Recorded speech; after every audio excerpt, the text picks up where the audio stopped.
नमस्कार, आदाब, सत श्री अकाल। दोस्तों, स्वागत है आप सबका मेरे YouTube चैनल स्वप्निल जंक्शन पर और मैं आशा करता हूं कि आप सभी स्वस्थ और सुरक्षित होंगे।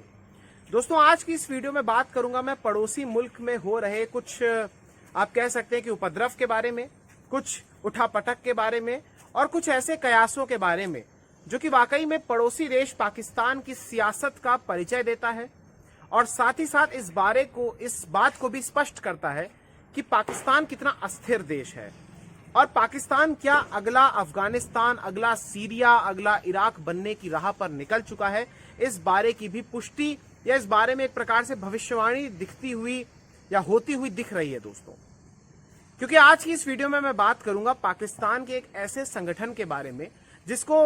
वैसे तो अगर आप आतंकवादी संगठन कह दीजिए तो कोई दिक्कत की बात नहीं है, क्योंकि वो भी कट्टर इस्लामिक चरमपंथी संगठन है। उसकी जो विचारधारा है वो विचारधारा भी हिंदू विरोधी, सिख विरोधी या गैर इस्लामी जो लोग हैं उनके विरोधी है। इवन जो शिया हैं उनके विरोधी भी हैं, वो अहमदियों के भी विरोधी हैं। सिर्फ उनका एक प्रकार से जो सोच है वो बरेलवी विचारधारा के आते हैं और सुन्नी इस्लाम को वो फॉलो करते हैं। इसके अलावा उनका एक ही मकसद है कि पाकिस्तान के भीतर जो अंतर्राष्ट्रीय तरीके से जो हस्तक्षेप है, चाहे निवेश हो, चाहे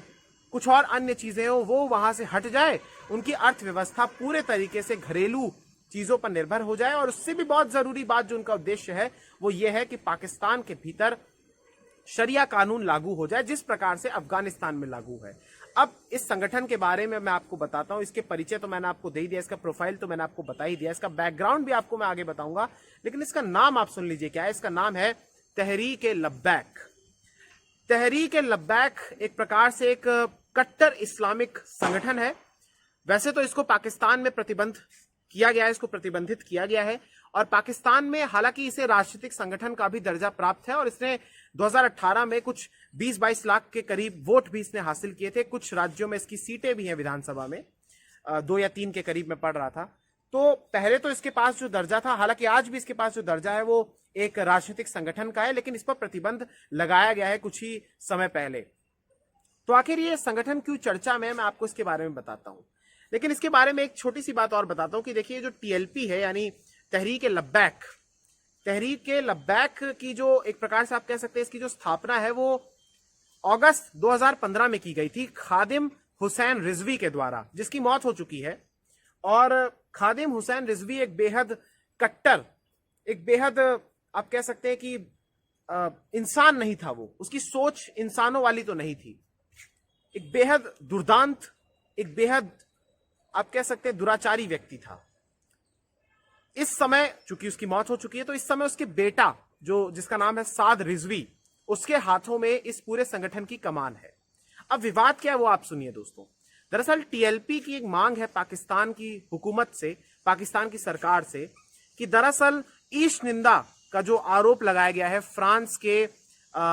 पर, इनफैक्ट क्योंकि शार्ली एब्दो जो वहां की एक प्रमुख पत्रिका है, उसने प्रॉफेट मोहम्मद का एक कार्टून छापा था, आप सभी जानते हैं। उसके बाद फ्रांस के भीतर ही एक शिक्षक ने एक फोटो दिखा दी थी जिसको लेकर उनका मर्डर कर दिया गया था, उनकी नृशंस हत्या तक कर दी गई थी। इसको लेकर आप जानते हैं कि कितना ज्यादा विवाद हुआ था भारत समेत एशियाई देशों में भी, दक्षिण एशियाई देशों में भी, इवन यूरोप के देशों में भी जो मुस्लिम थे उनका यह आरोप था कि दरअसल ईश निंदा की गई है उनकी आस्था पर और जिनको वो मानते हैं उन पर। तो इसको लेकर बवाल बहुत ज्यादा हुआ था और पाकिस्तान भी जाहिर सी बात है कि वो पीछे नहीं हट सकता था। और पाकिस्तान में इस पूरे के पूरे आप कह लीजिए हंगामे की या इस पूरे के पूरे विरोध प्रदर्शन की जो कमान थी वो तहरीक-ए-लब्बैक के हाथों में थी। ये जो तहरीक-ए-लब्बैक है, इनकी मांग जो प्रमुख मांगे, इनकी 4 मांगे हैं। 4 में से 3 हालांकि पाकिस्तान की सरकार मान भी चुकी है, एक मांग वो नहीं मान रही है। अब आपको जल्दी से इन मांगों के बारे में बताता हूं। पहली मांग है कि दरअसल फ्रांस के राजदूत जो कि पाकिस्तान में मौजूद हैं, उन्हें वापस फ्रांस में भेजा जाए। हालांकि जो पाकिस्तान के इंटीरियर मिनिस्टर है यानी आंतरिक मामलों के मंत्री है शेख रशीद, जो बड़बोला मिनिस्टर है, मूर्ख मिनिस्टर है, उसका कहना है, उसने सार्वजनिक तौर पर यह बात कही है कि दरअसल फ्रांस के राजदूत ही वहां पर मौजूद नहीं है। तो इस मांग को लेकर वो लोग अड़े हुए हैं और इसी मांग को पाकिस्तान की हुकूमत मान भी नहीं रही है। अब जो अन्य 3 मांगे हैं उसमें सबसे पहले एक मांग यह है कि दरअसल जो साद रिजवी है, जो कि इस संगठन का रूहे रवा है, करता धरता है, सब कुछ है, अध्यक्ष है, प्रमुख है बल्कि आप कह लीजिए, तो वो व्यक्ति जो कि जेल में बंद है, उसको जेल में बंद कर रखा है, तो उसे रिहा किया जाए। इसके अलावा इस संगठन पर जो प्रतिबंध लगाए गए हैं उन्हें भी हटा लिया जाए, और साथ ही साथ जो करीब 300-400 के करीब जो कार्यकर्ता इनके जेल में बंद है, जो हिरासत में लिए गए हैं, उन्हें भी छोड़ा जाए। तो इन तीनों मांगों को लेकर, और कुछ समय पहले, अभी कुछ ही दिनों पहले की बात है कि पाकिस्तान में बड़ी तादाद में, बड़ी संख्या में 300-400 के करीब लोगों को छोड़ा भी गया था, लेकिन फिर वही बात अटक जाती है, क्योंकि इन्होंने एक मार्च स्टार्ट किया है इस पूरे मामले को लेकर। क्योंकि सरकार, चाहे इमरान की सरकार हो या फिर इससे पहले नवाज शरीफ की सरकार हो, उस समय आसिया बीबी का जो मामला हुआ था और फिर एक पंजाब के गवर्नर की हत्या कर दी गई थी वहां के पंजाब की, तो उस पूरे मामले को लेकर भी आप कह सकते हैं कि जो ध्वज बुलंद किया था, जो ध्वज वाहक थे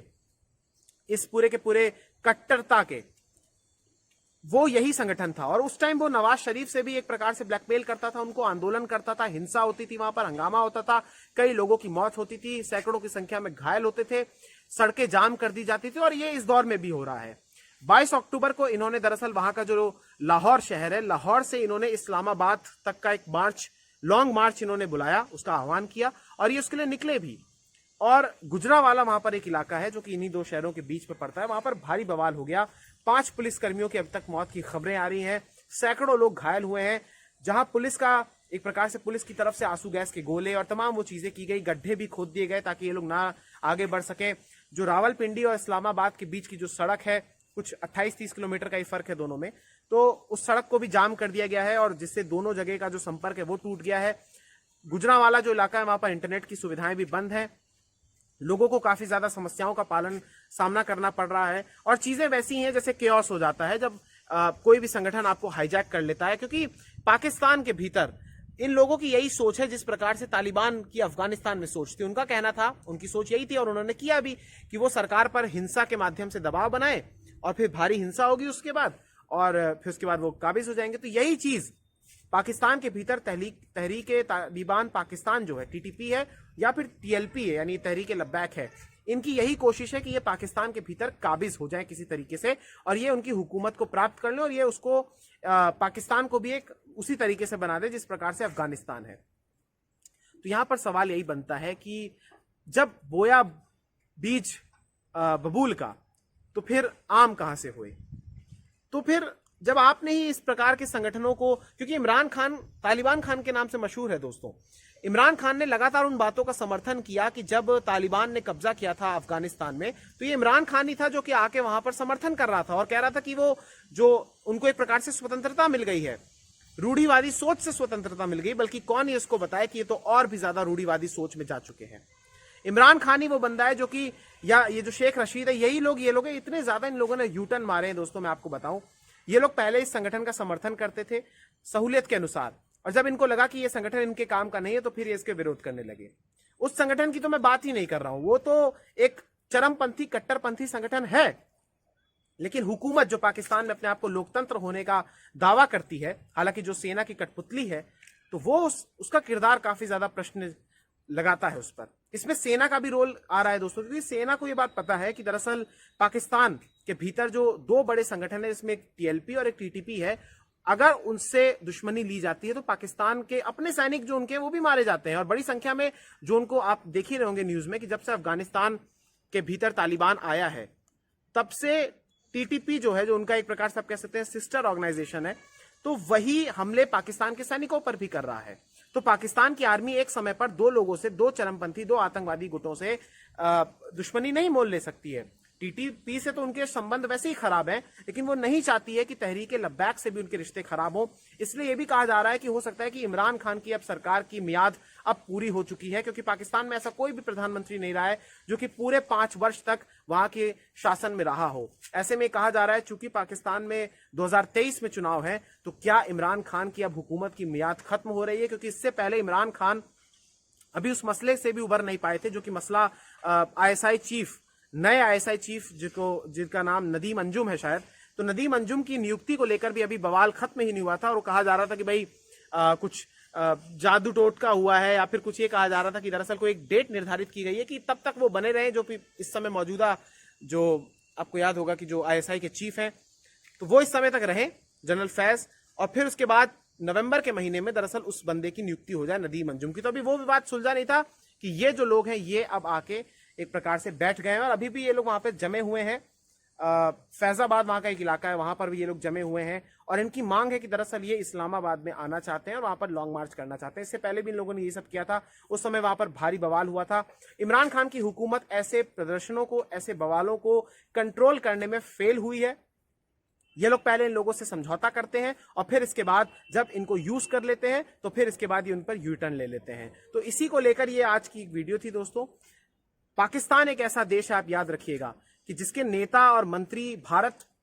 पर एकमात्र जीत जो उनकी हुई उस पर ऐसे बयान दे रहे हैं कि जैसे लग रहा है कि कोई बहुत बड़ी ऐतिहासिक और कोई बहुत बड़ी खगोलीय या भौगोलिक घटना कर दी उन्होंने। लेकिन वो अपने देश में जो कुछ उनके यहाँ हो रहा है और जिस प्रकार से उनके लोगों को समस्याओं का सामना करना पड़ रहा है चंद कट्टरपंथियों के द्वारा, उसको वो कंट्रोल करने में नाकामयाब रहे हैं। हालांकि पाकिस्तान का कहना है कि दरअसल अब जो वहाँ का पंजाब प्रांत है जहां पर लगातार ये प्रदर्शन हो रहे हैं, इससे पहले सिंध में हुए थे, तो पंजाब प्रांत की जो सिक्योरिटी है, जो सुरक्षा है, वो दरअसल वहां की जो आप कह सकते हैं कि वहां के जो रेंजर्स हैं जो कि पाकिस्तान आर्मी के मातहत ही आते हैं, वो उसके तहत हो गई है। और सुरक्षा को लेकर वहां पर सवाल हमेशा उठते आए हैं और चीजें वहां पर वाकई में कट्टरपंथियों के हाथों में ना चली जाएं, इसके लिए कुछ कड़े कदम उनको उठाने चाहिए। क्योंकि पड़ोस में उनके अफगानिस्तान है और अगर ये स्थिति पाकिस्तान में भी उत्पन्न होती है, क्योंकि वो करेंगे ऐसा, उन्होंने देखा ना कि अफगानिस्तान में किस प्रकार से दल बल के उपयोग करके कैसे सत्ता को हथियाया जा सकता है, तो फिर ये भी तो वही लोग हैं, यहां पे भी तो वही धड़ा एग्जिस्ट करता है। तो अब ये पाकिस्तान की हुकूमत को देखना होगा कि क्या वो समझौता करते हैं, मांगों को मान लेते हैं, या फिर एक प्रकार से बड़े पैमाने पर हिंसा करते हैं। क्योंकि हजारों की संख्या में उनके समर्थक यानी टीएलपी के समर्थक भी यहां पर शामिल है, तहरीके लब्बैक के। बहुत बहुत शुक्रिया, बहुत बहुत धन्यवाद। जय हिंद, जय भारत, वंदे मातरम, इंकलाब जिंदाबाद, सत्यमेव जयते। नमस्कार।